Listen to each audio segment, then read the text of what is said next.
अस्सलाम वालेकुम गाइस, मेरा नाम अली और आप देखें अली स्पोर्ट्स देखना तो बनता है हमेशा तेरा आप लोगों ने टॉप क्रिकेट न्यूज़ ऐसा एक अगर मेरे चैनल पे पहली दफा है तो मैंने चैनल को सब्सक्राइब करना ना भूलिए, साथ में बेल आइकन को प्रेस करना ना भूलिए ताकि आपको नई से नई क्रिकेट न्यूज़ अपडेट मिलती रहे।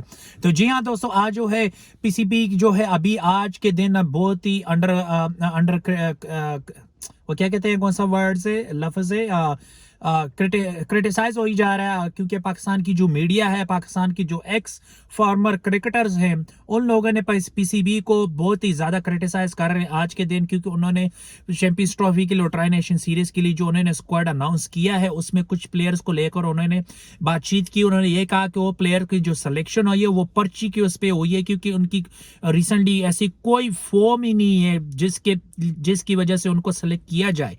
और मैं आपको प्लेयर के नाम भी बता देता हूँ। वो पहला नाम है फ़हीम अशरफ है, ठीक है। दूसरा नाम है खुशदिल शाह हो गया, जो तीसरा नाम है अपना इसका तीसरा नाम इन्होंने इमामुल हक को डालना था, इमामुल हक की जगह इन्होंने उस्मान खान को डाल दिया।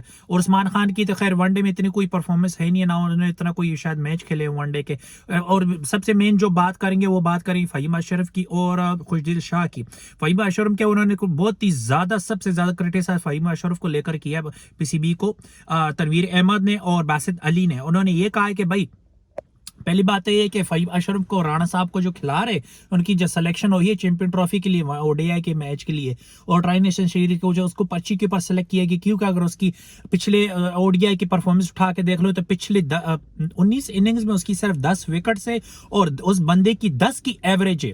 और अगर उसकी लेकिन पीसीबी ने ये इसलिए यह कहा है कि हमने उसको इसलिए वजह से सेलेक्ट किया है कि अगर आप उसकी रिसेंटली अगर लिस्ट ए की जो डोमेस्टिक की जो क्रिकेट होती है उसको अगर उसकी परफॉर्मेंस उठा के देखा जाए तो उसकी 19 इनिंग्स में 15 के 16 विकेट्स हैं, 44 की एवरेज है और 454 रन उस बंदे ने बनाए।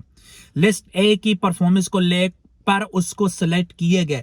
लेकिन मेरा एक सवाल खुद भी मेरे माइंड में आ रहा है, देखो प्लेयर, इसमें कोई शक नहीं है, हर प्लेयर में एक कोई ना कोई खासियत जरूर होती है, इसलिए उसको चूज किया जाता है। लेकिन जो सिलेक्शन होती है ना, वो उसकी परफॉर्मेंस के ऊपर परफॉर्मेंस के बेस के ऊपर उसको चूज किया जाता है। लेकिन अभी रिसेंटली ऑलमोस्ट 2000 मेरे ख्याल में 17 के बाद जो है उसने कोई ओडियाज इतना ज्यादा नहीं खेले, उसे 10 मैचेस खेले हो गए, पता नहीं 11 इतने ही खेलने हुए जहां तक मुझे मेरे क्रिकेट के इल्म में। तो लेकिन जो मैंने, जहां तक मुझ तक खबर पहुंची है, जहां तक मुझे सोर्स के थ्रू खबर निकल के मेरे सामने आई है, वो यही आई है कि भाई उसको पर्ची के ऊपर जो सेलेक्ट किया गया है। और वाकई अगर ये अगर देखा जाए तो ये बात गलत है, क्योंकि उस बंदे ने पिछले 2-3 सालों से ओडीआई वनडे की टीम में उसकी कोई जगह बनी नहीं रही थी, क्योंकि उसकी परफॉर्मेंस ही कुछ नहीं है, उसको खिलाया गया कुछ नहीं है। उसकी सिर्फ 10 की एवरेज है और उसकी 10 विकेट है 19 इनिंग्स में, ठीक। और उसे 10 की एवरेज है वनडे के मैचों में, ठीक है। अगर 2020 की सिलेक्शन होती थी और अगर 2020 के उसके लिए सेलेक्ट किया गया होता तो फिर मैं कुछ ना कहता, मैं खुद भी। लेकिन ये बात जो कि गलत है, हकीकत है कि ये पीसीबी जो है इन्होंने कुछ जो है प्लेयर्स को जो है पर्ची के तौर पे सेलेक्ट किया गया, जो कि बहुत ही गलत बात है। देखिए जो अभी जो पाकिस्तान के फीचर के स्टार है, यंग क्रिकेटर्स है, उनको मौका बिल्कुल नहीं दिया जा रहा। जिस तरह के मतलब इमामुल हक तक काफी पुराने हो गए, खैर उनको तो इसलिए नहीं सेलेक्ट किया गया क्योंकि उन्होंने कुछ खबरें जो थी वर्ल्ड कप के दौरान उसकी ड्रेसिंग रूम की उनको वो लीक की थी। साथ में उन्होंने जब वेस्ट इंडीज के खिलाफ जो प्रैक्टिस मैच हो रहा तो वो भी आधे में बीच में छोड़ के, कैप्टन के छोड़ के चले गए थे, लाहौर वापस चले गए थे। उन्होंने खैर उनकी ये भी सेकंड गलती थी। और जो तीसरी गलती थी, उन्होंने वो बिल्कुल मतलब इग्नोर कर रहे थे, मतलब एटीट्यूड उनमें आ गया था, बात बिल्कुल नहीं सुनते थे। तो और उसकी फिटनेस भी बहुत ही ज्यादा बेकार थी, जिसकी वजह से उनको इन 3 रीजन की वजह मामूल हक को इसलिए नहीं सेलेक्ट किया। और अमर जमाल को इसलिए नहीं सेलेक्ट किया क्योंकि ऑस्ट्रेलिया में उसकी टेस्ट में परफॉर्मेंस थी, लेकिन वनडे में उसकी कोई खासियत परफॉर्मेंस नहीं थी, जिसकी वजह से उसको सिलेक्ट नहीं किया गया। तो इन दोनों प्लेयर्स को इन दोनों रीजनों की वजह से सिलेक्ट नहीं किया गया है।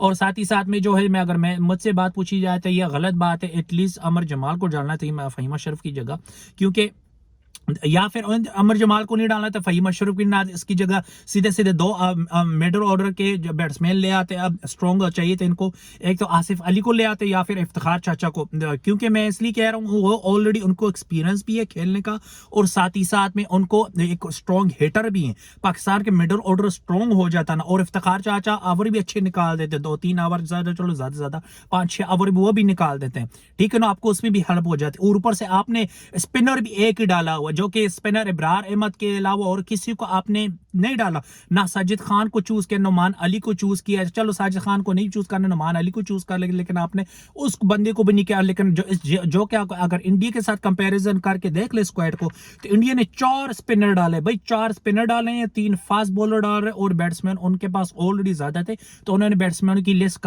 थोड़ी कम कर दी थी, जिसकी वजह से उन्होंने सिर्फ 4 स्पिनर्स डाले हैं। देख लो आप लोग। तो आप लोगों को मैं कहता हूं कि यार पाकिस्तान की क्रिकेट को, पाकिस्तान के क्रिकेट चलाने वाले लोग, उनको दूसरी टीमों को देखकर सीख नहीं मिलती। अब मैं क्या बोलूं, खैर लेकिन पाकिस्तान की इस वक्त मीडिया जो बहुत ही ज्यादा पीसीबी से नाराज और गुस्से की हालत में इस वक्त, उनको बहुत ही ज्यादा क्रिटिसाइज कर रहे हैं लोग, तो अंडर क्रिटिसिज्म जो है चल रही है। और बाकी जो स्टेडियम के वाले से बात आ रही है, वो सुनने में आ रहा है कि लाहौर का स्टेडियम ऑलरेडी कंप्लीट हो चुका है, तो बस ये जो है छोटी मोटी क्लीनिंग की जो चीजें हैं वो चल रही है, और डिजिटल बाउंड्री भी कल आ गई थी, तो वो भी अब तो खैर लग चुकी होंगी। और दूसरी बात यह है कि साथ ही साथ में ये भी खबर निकल के आ रही है कि रावलपिंडी का जो स्टेडियम है वो भी ऑलमोस्ट रेडी हो चुका है, क्योंकि इसका जो ग्रास था वो भी नया ग्रास लग चुका है, बाकी जो है चीज़ें हैं, और फ्लड लाइट वगैरह सारे कुछ वो भी लग चुके हैं। अब कराची का थोड़ा बहुत वो रहता है, उसका भी काम थोड़ा बहुत रह गया, 2-3 दिन में उसका भी कंप्लीट हो जाएगा। क्योंकि देखो अगर देखा जाता है पीछे 2-3 दिन रह गए, 7 तारीख से सेरेमनी, 3 दिन की सेरेमनी होगी, जो सबसे बड़ी सेरेमनी होगी मेरे ख्याल में वो 9 के 10 तारीख को होगी, ऐसी कुछ होगी, क्योंकि तय रहता है कि आपका पहला मैच होगा, ठीक है, तो इसकी पाकिस्तान वर्सेस न्यूजीलैंड का चैंपियन ट्रॉफी का, तो उससे पहले ऑफिशियल जो सबसे बड़ा इवेंट होगा, ओपनिंग सेरेमनी होगी, उसमें सारे आईसीसी के ऑफिशियल के भी होंगे, बाकी पाकिस्तान के भी होंगे, सारे प्लेयर्स होंगे, लेजेंडरी क्रिकेटर भी होंगे, एक्स क्रिकेटर, कमेंट्री भी पैनल के भी होंगे, ऑफिशियल आईसीसी ऑफिशियल एम्पायर्स भी होंगे, सब लोग होंगे, तो उसमें बहुत मजा आएगा। खैर मजा तो आएगा इंशाल्लाह, लेकिन देखते हैं क्या होता है। तो बहरहाल जो खबर निकल के सामने आ रही थी वो यही आ रही थी कि पीसीबी जो अभी आज जो अंडर क्रिटिसिज्म चल रहा है बहुत ही ज्यादा। और आपको एक और बता दूं कि पाकिस्तान की ऑफिशियल शर्ट्स आ गई हैं, तो जिसको अगर चाहिए तो पाकिस्तान की ऑफिशियल वेबसाइट पे जाके वहां से खरीद सकता है। तो उम्मीद है आप लोगों को वीडियो पसंद है, लाइक कमेंट शेयर सब्सक्राइब जरूर कीजिए चैनल को, ताकि आपको नई से नई क्रिकेट न्यूज़ अपडेटें मिलती है। दुआ में याद रखिए, नेक्स्ट वीडियो मिलते हैं, अल्लाह हाफिज़।